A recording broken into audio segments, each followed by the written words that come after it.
Hi guys, CeeChronicles here, back again with another fragrance review video. If you're joining me for the very first time, I post fragrance related content on this platform, guys. So if that style of content is your cup of tea, please do consider joining us here by subscribing.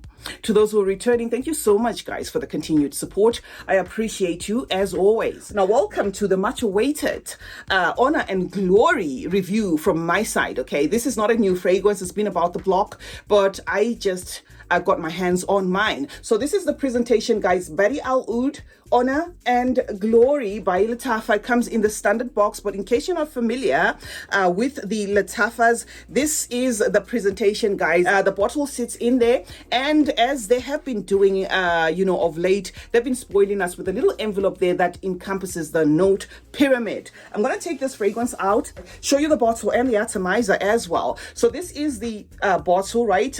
Just like the rest of them, and the atomizer for Honor and Glory is like that. Okay, it's not a great one, it's quite misty there. The notes listed for this fragrance, guys, are pineapple there at the top, creme brulee, and then there is cinnamon, pepper, turmeric, vanilla, cashmere, benzoin, sandalwood, and moss.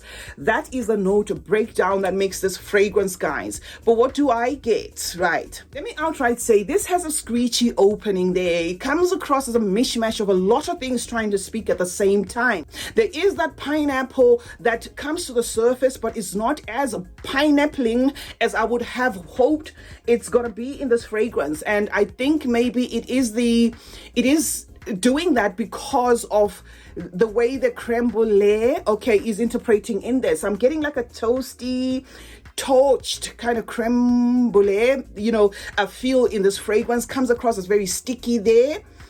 Dare I say a little burnt sugary like there, but it's quite sticky, quite thick, and it is that inclusion of that note, guys, that makes this one have the pineapple coming across is neither tangy, neither green, neither metallic, neither juicy or fruity, but you can feel that there is pineapple in this fragrance. So if you're one of those people that were looking for a distinct pineapple, unfortunately I don't get a distinct pineapple in here. This doesn't lean a tropical to my nose because of that mishmash, very busy feel of everything happening there at the same time. So it then takes a spicy turn almost immediately, okay? The turmeric and the black pepper is what feels like is doing the most when it comes to the spicy kick that they have chosen to build this fragrance around in the mid. It doesn't give me an outright cinnamon kick. What I get is the turmeric doing the most there with the black pepper and maybe a little bit of the benzoin, okay? And then it takes like a woodsy turn, a sweetness there because of the inclusion of the vanilla. It is pretty linear, so what you're gonna smell there is gonna stay like that, only toning down, right? Now, as for my thoughts, minus the note pyramid, I was expecting a prominent creaminess here coming from the creme brulee, especially because of the color of the bottle, and especially because of the gourmand nature of what creme brulee can do to a fragrance. But I'm not getting a gourmand feel in this fragrance, guys. I am getting a woodsy, muffled feel there, as though there's a lot that they have done that is spoiling what would have been a perfect pineapple.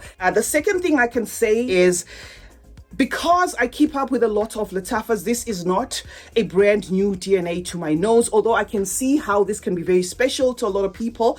This is not special at all to my nose. It's not a bad fragrance, but I'm going to tell you why I say this.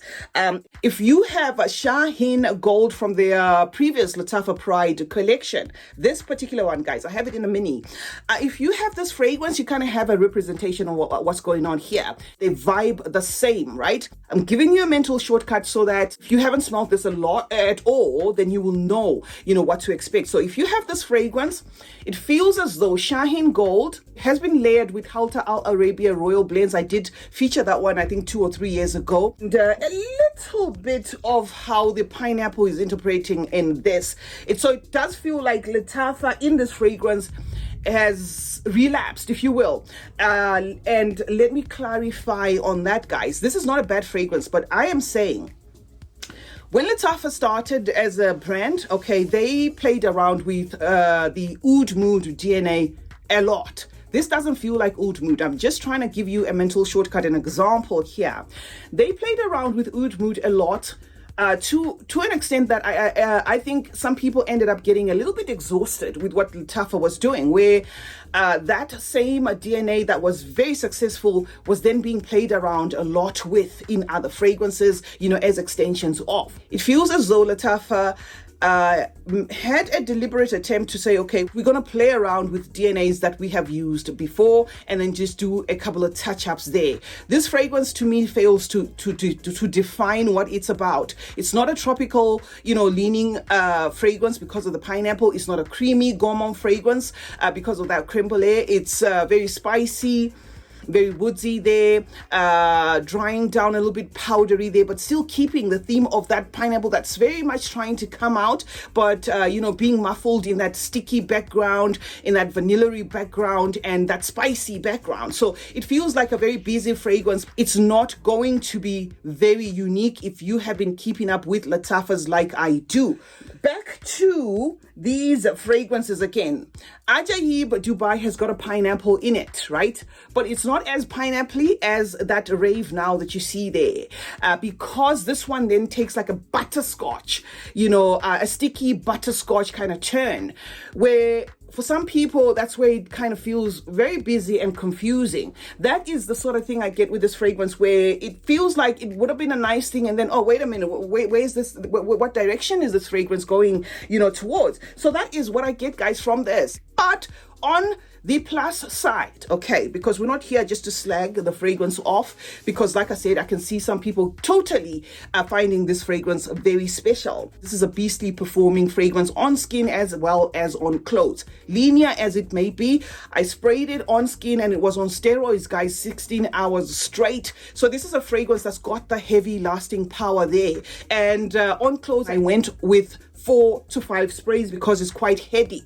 So that is going to be on the plus side for a lot of people. If you like your fragrances to be busy, if you like your fragrances to be loud, this is going to definitely be a compliment getter, because it is a fragrance that has that beastly performance. Though it does give me a DNA that can cross over to other seasons, just comes across as if you overdid this, it can maybe cross over to offensive because it is quite busy there. So it's going to be ideal for winter, no brainer. It's going to be ideal for cooler days, no brainer. But for the sun, maybe you need to take a few steps unless you totally dig, this particular DNA. Anyway, having said all this mouthful, in case you haven't come across Shaheen Gold, you haven't put your nose on Kalta Al Arabia Royal Blends, this is not the same DNA, but performs in the same vein as, the Casablancas. If you like those kind of heady fragrances, that is what I get from this, okay? Although this does kind of introduce a powdery thing there in the dry down, like later on in the dry down, there's going to be like a powdery thing there, but it does perform like the, like how how Swiss Arabian's Casablanca is there, very busy from start to finish, that sort of thing. So that is what I can give you guys as a mental shortcut. I'm going to keep and see how it unfolds as time goes, but it just has presented itself as a very busy fragrance, meaning if it hasn't macerated and it performs like this, it's going to probably amp up itself even more there. So this is why I can class this as a beastly performing fragrance, guys. And the pineapple just playing, second fiddle instead of being like a tropical delight there. That is what I can say, guys, about Badee Al Oud Honor and Glory. I would love to know in the comment section what your thoughts are on this fragrance. I'm going to try and see if I can bring the whole collection and then tell you what my favorite is.